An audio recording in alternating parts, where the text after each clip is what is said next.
ನೋಡಿ ಇದೇನು ಕಾಣಿಸ್ತಿದೆ, ಇದು 3 ಎಕರೆ 4 ಕುಂಟೆ ಕೊಡ್ತಾರೆ ಜಾಗ. ಇದು ಮೆಟ್ಲಿಂಗ್ ರೋಡ್ಗೆ ಅಟ್ಯಾಚ್ ಆಗಿದೆ. ಅಲ್ಲಿ ಕಾಣಿಸ್ತಾ ಇದೆಯಲ್ಲ, ಅದೇ ಮೆಟ್ಲಿಂಗ್ ರೋಡು. ಒಳ್ಳೆ ನೀರಿರ್ತಕ್ಕಂಥ ಜಾಗ ಇದು. ಈ ಪೂರ್ತಿ ಒಳ್ಳೆ ನೀರಾವರಿ ಜಾಗ. ಅಂದರೆ ಇದು NH ರೋಡ್ಗೆ ಕೇವಲ 1.5 ಕಿಲೋಮೀಟ್ರ್ ಆಗುತ್ತೆ ಅಷ್ಟೇ. Ooty NH road, Mysuru to Gundlupet NH ರೋಡ್ಗೆ ಇದು 1.5 ಕಿಲೋಮೀಟ್ರ್ ಆಗುತ್ತೆ. ಒಳ್ಳೆ ರೆಡ್ ಸಾಯಿಲು. ಪಕ್ಕದಲ್ಲೆಲ್ಲ ನೋಡಿ ಒಳ್ಳೆ ತೋಟ ಇದೆ, ಒಳ್ಳೆ ವ್ಯೂಸ್ ಇದೆ, ಕೆಂಪು ಮಣ್ಣು, ಒಳ್ಳೆ ನೀರಿನ ಬೆಲ್ಟು ಸರ್. ಅಂದರೆ ಇದು ಒಂದು ಹೋಬ್ಳಿಗೆ ಬರ್ತಕ್ಕಂಥ ಜಾಗ ಸರ್. ಇದು ಮೈಸೂರು ಇಂದ ಕರೆಕ್ಟಾಗಿ ಈ ಸ್ಪಾಟ್ಗೆ 40 ಕಿಲೋಮೀಟ್ರ್ ಆಗುತ್ತೆ. NH ರೋಡ್ಗೆ 1.5 ಕಿಲೋಮೀಟ್ರ್ ಆಗುತ್ತೆ. ರೆಡ್ ಸಾಯಿಲು ಅಂದರೆ ರೆಡ್ ಸಾಯಿಲ್ ಸರ್. 3 ಎಕರೆ 4 ಕುಂಟೆ ಕೊಡ್ತಾರೆ. ಪರ್ ಎಕರ್ ಅವರು 40 ಲಕ್ಷ ಹೇಳ್ತಾರೆ.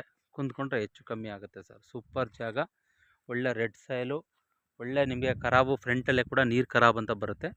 ಇದು ಕೂಡ ಒಂದು 10-12 ಗುಂಟೆ ನಿಮಗೆ ಸೇವ್ ಆಗುತ್ತೆ ಸರ್. ಸೂಪರ್ ಜಾಗ. ಏನಾದರೂ ಇಂಟ್ರೆಸ್ಟ್ ಇದ್ದರೆ ದಯವಿಟ್ಟು ನನ್ನ ನಂಬರ್ಗೆ ಕಾಲ್ ಮಾಡ್ಬೋದು. ನನ್ನ ನಂಬರು 9620535066 ಸರ್.